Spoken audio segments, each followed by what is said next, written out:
Welcome students, today's class for class 10। Topic चल रहा है हमारा वास्तविक संख्याएं, चैप्टर 1, एक्सरसाइज 1.2 हम कर रहे हैं। इससे पहले के फर्स्ट 3 क्वेश्चंस हमने प्रीवियस लेक्चर में कर चुके हैं। आज का जो लेक्चर है, इस लेक्चर में हम क्वेश्चन नंबर 4 to 7 कवर करेंगे। देखते हैं कैसे होते हैं क्वेश्चन। क्वेश्चन क्या है? HCF। क्वेश्चन को ये समझना, HCF ब्रैकेट में ये दो संख्याएं, यानी कि इन दो संख्याओं का HCF 9 दिया। एलसीएम, इन दो संख्याओं का एलसीएम ज्ञात कीजिए। संख्याएं वही। सेकंड क्वेश्चन में आपका क्या है, ऐसा है ना, संख्याएं, दो संख्याएं दे रखी हैं, गुणनखंड बनाते हो। और इससे पहले का अगर आपने लेक्चर देखा हो तो आपको क्लियर रहेगा। ठीक, तो आप सबसे पहले क्या करेंगे, गुणनखंड बनाएंगे 306। अब जब एचसीएफ हमें ऑलरेडी पता है तो गुणनखंड बनाने की जरूरत ही नहीं है। आपको जो वो रिलेशनशिप दे रखा है HCF into LCM, second question में हमने सिखाया था आपको, पहली संख्या गुना दूसरी संख्या, है ना। बस अब आपने उसको फॉलो करना है। HCF दे रखा है 9, एलसीएम मुझे निकालना है। पहली संख्या 306, दूसरी संख्या 657। तो एलसीएम क्या आया, 306 गुना 657 बटा 9। ठीक है, अब मैं काट, दोनों से कटेगा, किसी से मर्जी काट लीजिए। 9 3 27, 9 4 36। ठीक है, 657 को आप 34 से गुना कर दीजिए और आपका एलसीएम तैयार। ठीक है, करते हैं जैसे 4 7 28, 2 4 5 20 और 2 22, 2 4 6 24 और 2 26, 3 7 21, 2 3 5 15 और 2 17, 1 3 6 18 और 1 19, 8 3 7 और 6 13, 1 10 और 2 12, 1 2, तो 22,338 ये हमारा एलसीएम है क्वेश्चन नंबर 4। ठीक है, आसान है ना। अगर आपको ये सूत्र पता हो और आपको HCF भी पता हो तो आप एलसीएम इस तरीके से निकाल सकते हैं। एलसीएम पता हो, HCF भी निकाल सकते हो इसी तरीके से। ठीक है, कई बार क्या होता है, HCF एलसीएम दोनों दे देते हैं, एक संख्या गायब कर देते हैं। तो ये सूत्र आपको चारों में से कोई भी 3 चीजें पता हो तो चौथी चीज आप बड़े आराम से निकाल सकते हैं। ठीक है, यही सिखाने के लिए आपको ये क्वेश्चन दिया है। क्वेश्चन नंबर 5 देखते हैं। 5 क्वेश्चन बड़ा ही इंटरेस्टिंग है, ऐसा ही सेम एग्जाम्पल में भी है। पहले हम क्वेश्चन की बात करते हैं, फिर एग्जाम्पल की बात करेंगे। क्वेश्चन क्या है,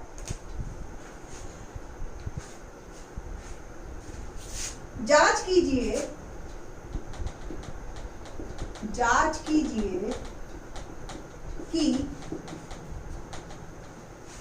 क्या किसी प्राकृत संख्या n के लिए, कि क्या किसी, थोड़ा सा समझने वाला सवाल है ये।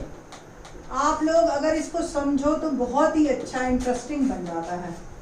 n के लिए संख्या 6 raised to power n, यानी कि 6 की शक्ति n अंक 0 पर समाप्त हो सकता है। पहले तो ये वर्ड समझना है हमें कि 0 पर समाप्त हो सकता है का क्या मतलब है। यानी कि संख्या ऐसी 2 4 6 0, 1 2 3 5 0, 3460, 7800, 7890, यानी कि इकाई का अंक 0, ये मतलब है इसका।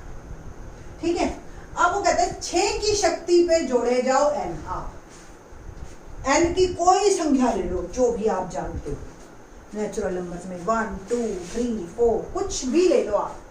ठीक है, तो आपके पास ये क्या ऐसी कोई संख्या आएगी जिसका इकाई का अंक 0 हो। ये क्वेश्चन का मतलब है। ठीक है, क्वेश्चन का मतलब क्लियर हो गया, तो हम सॉल्यूशन का मतलब निकालें। क्या है हल? हल में हम कहते हैं यदि किसी संख्या का इकाई का अंक 0 है, इकाई का अंक 0 है, अतः उसका एक गुणनखंड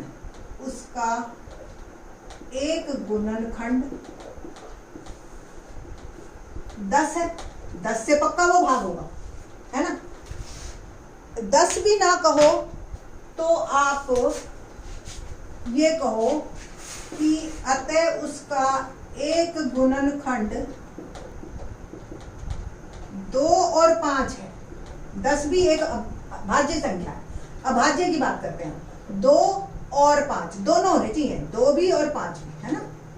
2 और 5 है, ठीक है। अब बात करते हैं 6 की शक्ति n की। 6 को आप क्या लिख सकते हो, 2 गुना 3 की शक्ति n लिख सकते हो, है ना। अब n कोई भी संख्या दे दो आप, यानी कि 2 की शक्ति n और गुना 3 की शक्ति n।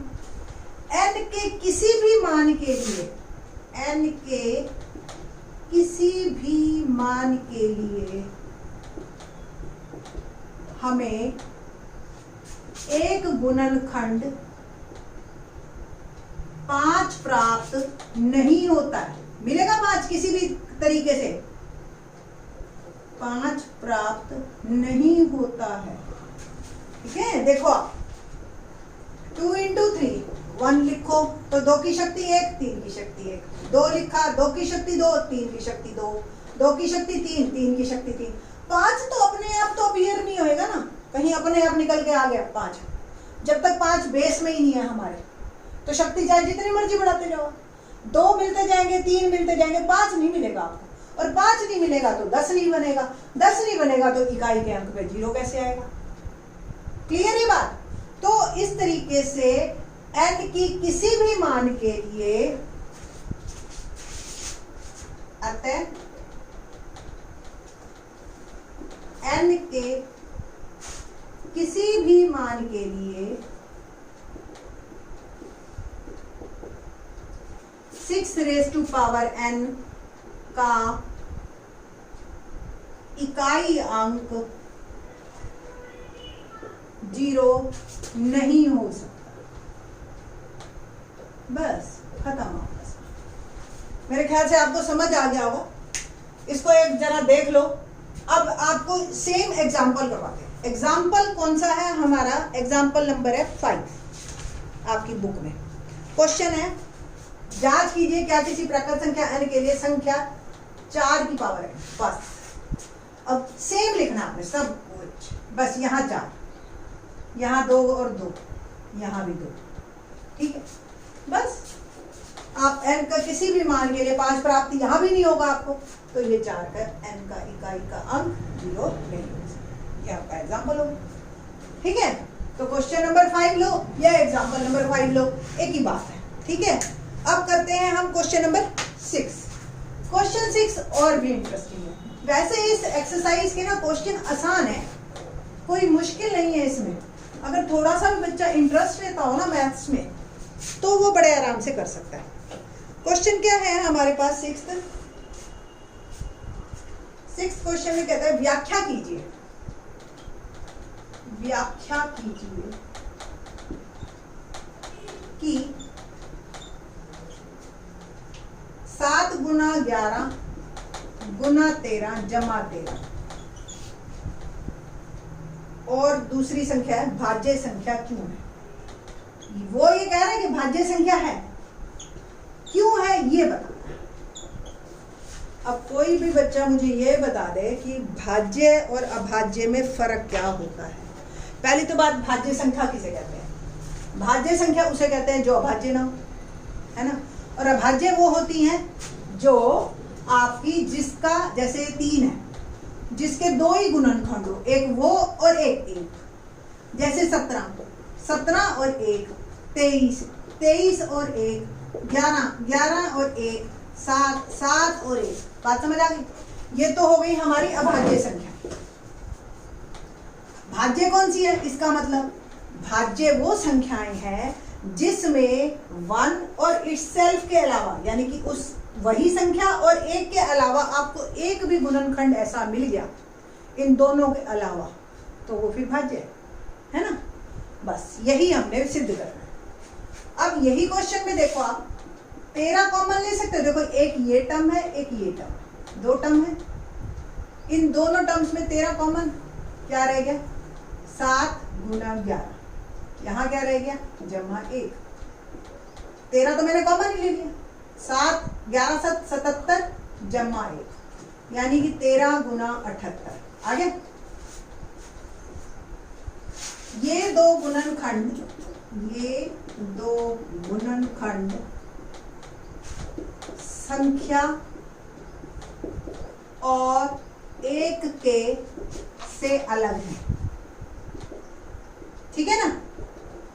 अतः ये है भाज्य संख्या। बस भाज्य संख्या में हमें वो संख्या और एक के अलावा एक गुणनखंड मिल जाए तो वो भाज्य संख्या होती है।